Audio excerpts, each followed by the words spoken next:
ఎవరో బాధపడతారులేని ఎవరినో తృప్తిపరచడం కోసం దేవుని ఎందుకు గాయపరచాలి మనం అసలు? మీకోసం కన్నీరు గార్చి ప్రార్థనలు చేస్తున్నటువంటి దైవజనుడిని బాధ పెట్టకూడదని మనసు ఉంటే రక్తం గార్చిన ఎంత బాధపడతారండి?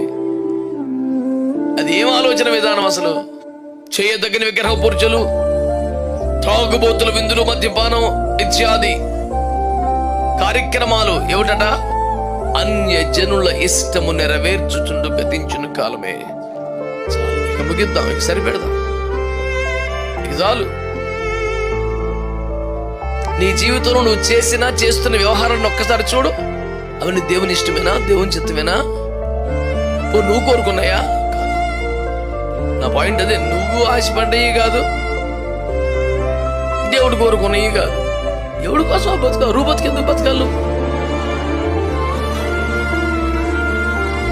దీని మీద నాకు ప్రత్యేకమైన ఇష్టం ఏమీ లేదు.